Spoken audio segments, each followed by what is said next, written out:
The Blank Slate, The Modern Denial of Human Nature, by Steven Pinker, is a popular and influential book that challenges the idea that human beings are born with no innate traits or predispositions, and that all aspects of our personality, behavior, and culture are shaped by our environment and socialization.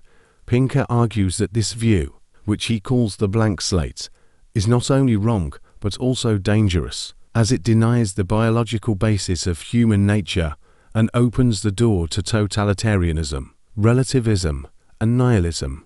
However, Pinker's book is not without flaws and criticisms.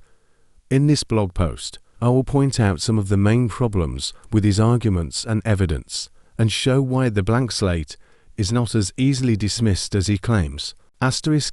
Problem 1. Pinker exaggerates the dominance and dogmatism of the blank slate view.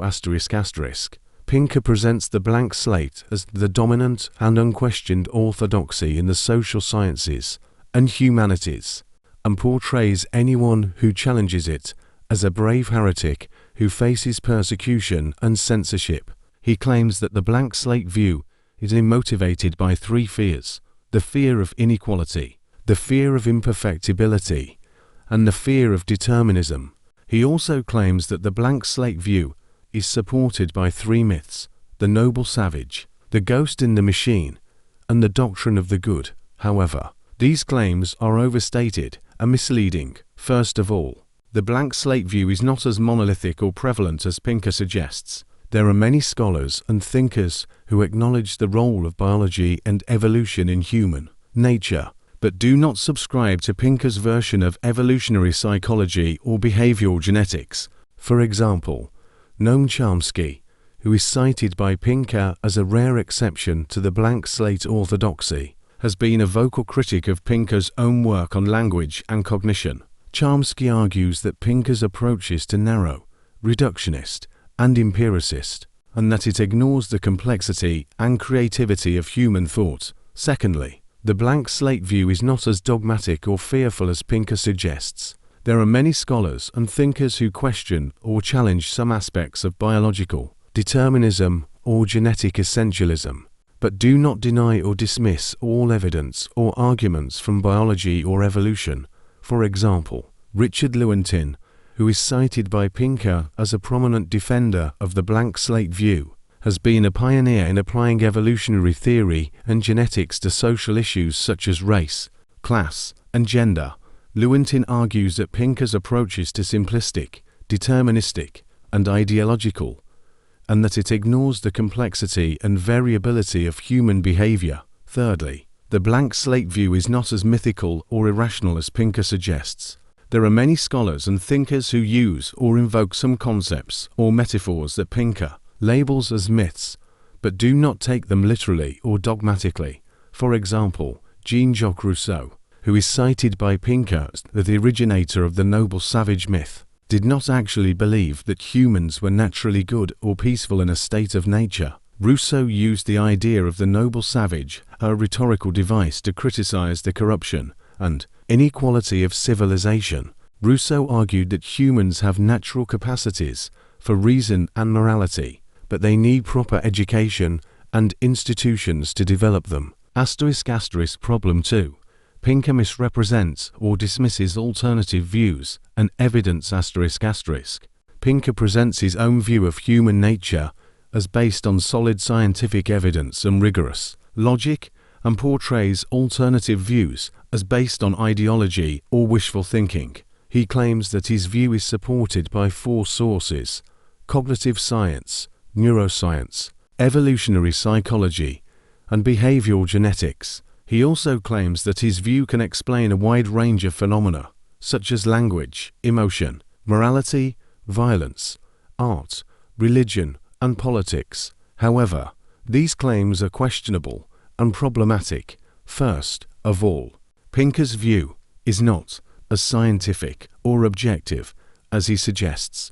There are many methodological and conceptual issues and controversies in his sources of evidence and argument. For example, cognitive science is not a unified or settled field of inquiry, but a diverse and dynamic one that encompasses many different approaches and perspectives. Some cognitive scientists, such as Daniel Dennett, who is cited by Pinker as a supporter of his view, have been critical of Pinker's own work on cognition and consciousness. Dennett argues that Pinker's approach is too computationalist, representationalist, and modularist, and that it ignores the complexity and flexibility of human thought. Secondly, Pinker's view is not as explanatory or comprehensive as he suggests. There are many phenomena and factors that he overlooks or downplays in his account of human nature. For example, culture, history, society, environment, and context are not mere epiphenomena or noise in human behavior, but crucial and influential forces that shape and constrain human nature. Some cultural anthropologists, such as Clifford Geertz, who is cited by Pinker as an opponent of his view, have been influential in showing how culture is not a superficial or arbitrary layer of human life, but a deep and meaningful system of symbols, values, and practices. Geertz argues that culture is not a passive reflection of human nature, but an active construction of human reality. Problem 3. Pinker overstates or oversimplifies the implications and applications of his view. Pinker presents his view of human nature as having positive and beneficial consequences for society and morality, and portrays alternative views as having negative and harmful consequences. He claims that his view can promote political equality, moral progress, personal responsibility, and meaning in life. He also claims that his view can inform and improve public policies, such as education, criminal justice, health, and environment. However, these claims are dubious and naive. First of all, Pinker's view is not as benign or progressive as he suggests. There are many ethical and social issues and risks associated with his view of human nature. For example, genetic determinism or essentialism can lead to discrimination or oppression of individuals or groups based on their perceived or actual genetic traits or predispositions. Some bioethicists, such as Ruth Hubbard, who is cited by Pinker as a critic of his view, have been alerting to the dangers of genetic reductionism and manipulation.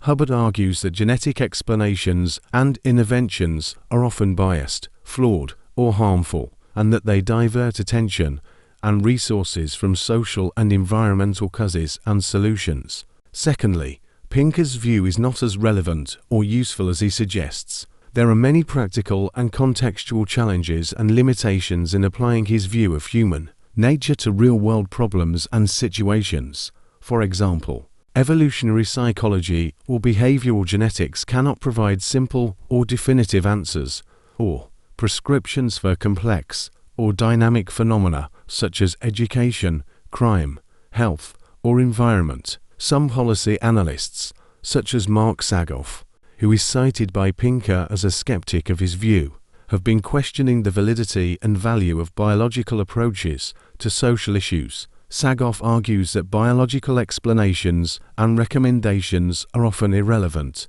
inaccurate, or impractical, and that they ignore the role of human agency in choice. Conclusion.